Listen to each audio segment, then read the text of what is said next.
Welcome friends, एक नए video के साथ मैं प्रोफेसर सीपी वसीम आपके सम्मुख हाजिर हूं।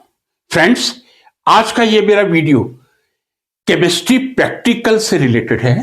And chemistry practical organic qualitative analysis. जी हां, जब हम ऑर्गेनिक क्वालिटेटिव एनालिसिस करते हैं, ऑर्गेनिक क्वालिटेटिव एनालिसिस का मतलब हो गया आप किसी फंक्शनल ग्रुप को डिटेक्ट कर रहे हैं, आप एलिमेंट को डिटेक्ट कर रहे हैं, या यदि आपको कोई कंपाउंड दिया जाए, ऑर्गेनिक कंपाउंड, आप किस तरह मालूम कर सकते हैं कि जो आपको कंपाउंड दिया गया है एग्जैक्टली वो कौन सा कंपाउंड है।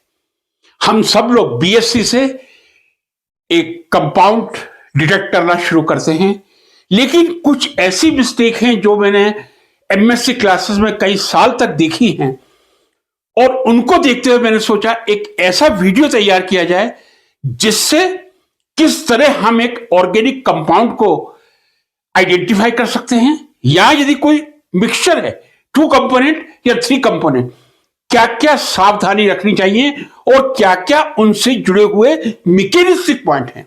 जी हां, जब आपका प्रैक्टिकल होता है, वाइवा एग्जाम होता है, उसी से जुड़े हुए क्वेश्चन पूछे जाते हैं, आपने कैसे किया और क्यों ये हुआ।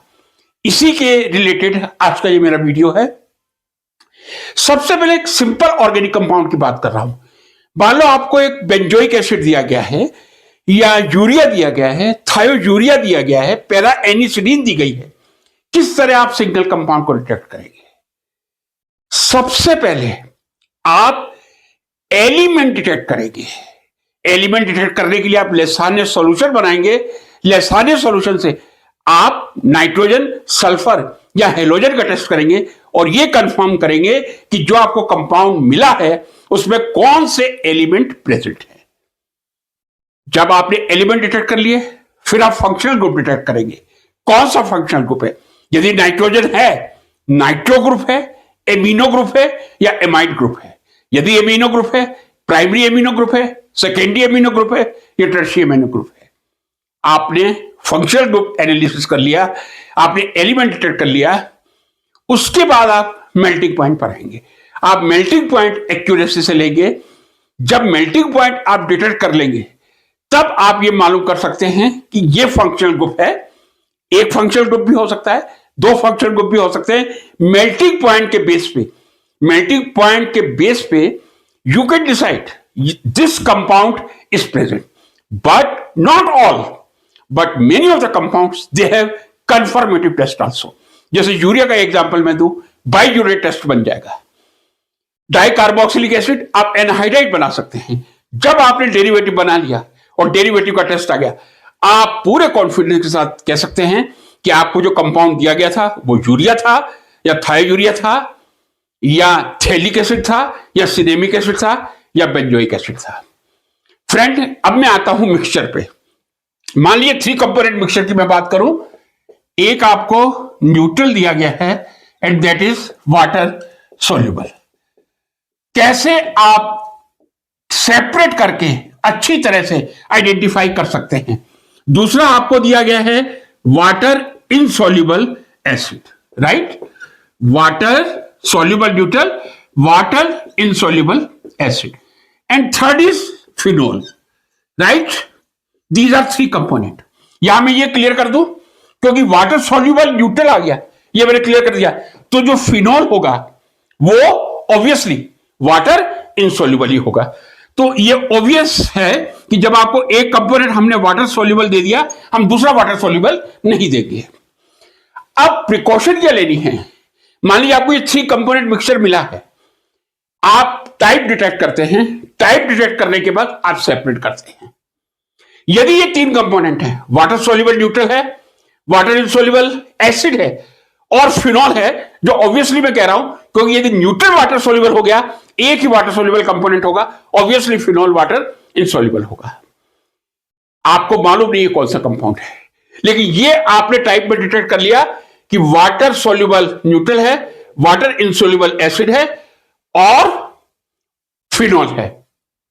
अब वाटर सोल्यूबल जो न्यूट्रल मैंने दिया है आपको, सपोज ये कंपाउंड दिया है NH2CO NH2, that is nothing but urea.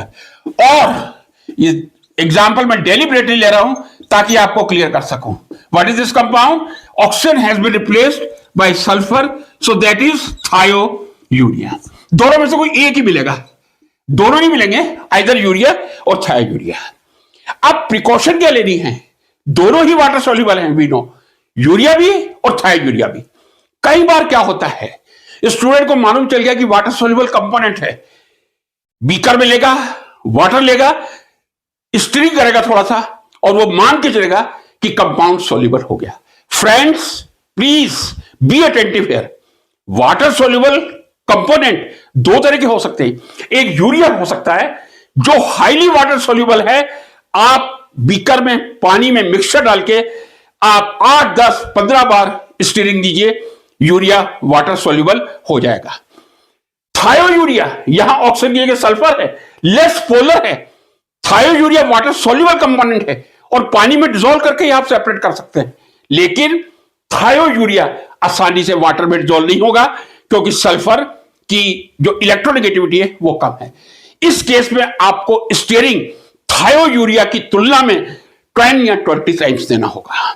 सबसे बड़ी प्रिकॉशन पहले ये होनी चाहिए, जब आप वाटर सॉल्युबल कंपोनेंट सेपरेट कर रहे हैं, इतना स्टीयरिंग दीजिए, आपको मालूम नहीं है यूरिया है थायोयूरिया है, but you give the steering so much कि कितना भी कम सॉल्युबल क्यों ना हो, पानी में सॉल्युबल तो होगा लेकिन कंपैरेटिवली वो वाटर में सॉल्युबल होके आ जाए। तो बहुत अच्छा स्टीयरिंग दीजिए। यूरिया होगा तो नेचुरली जल्दी डिसॉल्व होगा, थायोयूरिया होगा थोड़ा टाइम लेगा। यदि आप प्रॉपर स्टीयरिंग करेंगे तभी वाटर सॉल्युबल कंपोनेंट पूरी तरह से पानी में आएगा। ध्यान रखिएगा, यूरिया थायोयूरिया दोनों वाटर सॉल्युबल है। यूरिया इमीडिएट डिसॉल्व हो जाएगा with a few minutes I can say, but thiourea will take time. अब आपने वाटर सॉल्युबल कंपोनेंट को सेपरेट कर लिया, आप वाटर बाथ पे वाच ग्लास में इवोपरेट करके इस कंपाउंड को सॉलिड स्टेट में यूरिया हो थायोयूरिया ले सकते हैं, राइट। आपका एक कंपोनेंट सेपरेट हो गया, थायोयूरिया या यूरिया जो भी दिया गया था।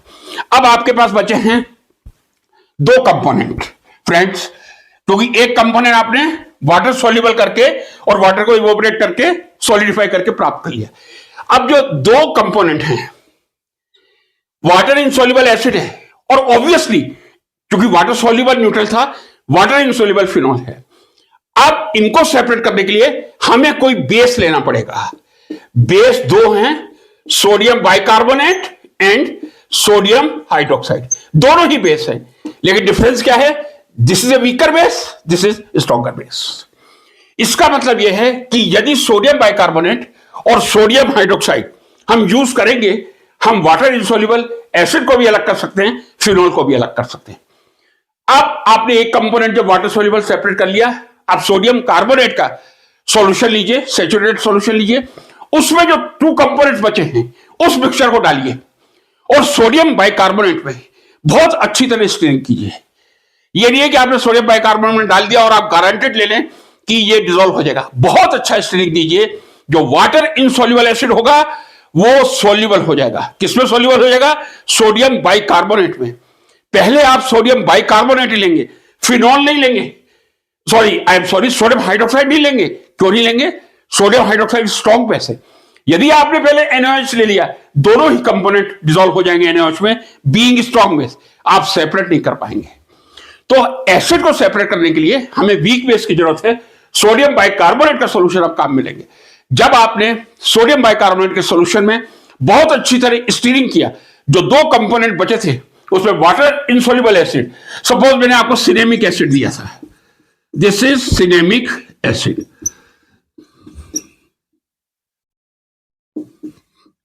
This cinnamic acid will be soluble in sodium bicarbonate.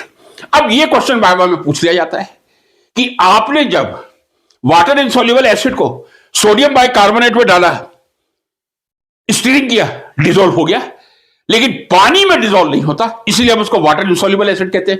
Reason is very simple, whenever we add sodium bicarbonate, what will happen? This hydrogen will be replaced by sodium and there will be sodium salt formation of cinnamic acid, CH double bond CH COONA. So friends, this is ionic bond. अब ये बन गया सिनेमेट ion और sodium ion. सिनेमेट ion बनते ही sodium ion बनते ही ceramic acid water में dissolve हो जाएगा।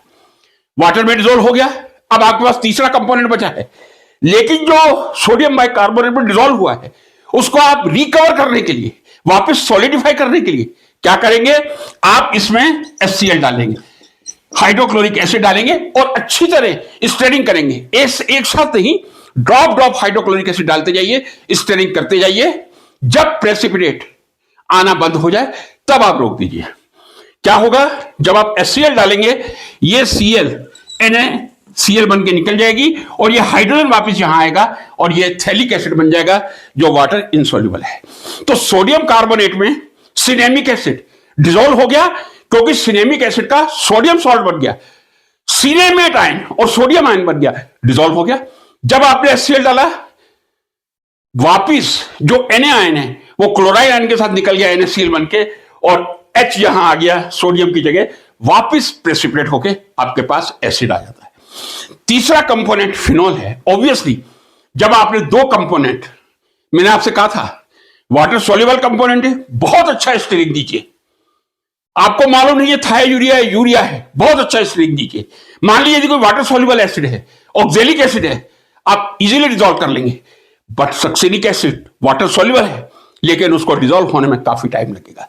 स्टीयरिंग प्रॉपर होनी चाहिए, एक कंपोनेंट पूरी तरह से सेपरेट होगा तभी आप आइडेंटिफाई करेंगे। यदि कहीं किसी एक कंपोनेंट की इंप्योरिटी रह गई तो मेल्टिंग पॉइंट सही नहीं आएगा।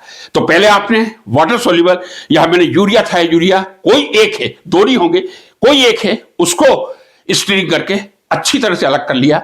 Then you added to component, जो दो कंपोनेंट बचे, वाटर इनसॉल्युबल एसिड और फिनॉल, उसमें आपने सोडियम बाइकार्बोनेट का सॉल्यूशन डाला। थैलिक एसिड या सिनेमिक एसिड, या मैंने सिनेमिक एसिड लिया है, थैलिक होगा तो भी आपको इसी तरह करना पड़ेगा, वो सोडियम सॉल्ट बनने के कारण वाटर डिसॉल्व हो जाएगा। मींस जब वो वाटर डिसॉल्व हो गया, तीसरा कंपोनेंट आपका सॉलिडिफाई है। आप जो सोडियम बाइकार्बोनेट में डिसॉल्व हुआ है एसिड, उसको HCl से प्रेसिपिटेट कर सकते हैं। फ्रेंड्स, तो तीसरे कंपोनेंट को आपको सेपरेट करने की जरूरत ही नहीं है। केयरफुल रहिएगा जब आप सेपरेशन करें, स्टीरिंग प्रॉपर दीजिए, सेपरेशन प्रॉपर हो, सोडियम बाइकार्बोनेट में इतना स्टीरिंग हो कि पूरा एसिड डिसॉल्व हो जाए। यदि थोड़ा सा भी इनसॉल्युबल सिनेमिक एसिड बच गया, वो आपको फिनॉल के साथ ट्रबल करेगा और आप सही मेल्टिंग पॉइंट नहीं निकाल पाएंगे। तो ये एक छोटी सी जानकारी ऑर्गेनिक क्वालिटेटिव एनालिसिस के बारे में थी। आशा करता हूं आपको पसंद आई होगी। पसंद आई हो तो लाइक करें एंड शेयर करें। Thank you so much.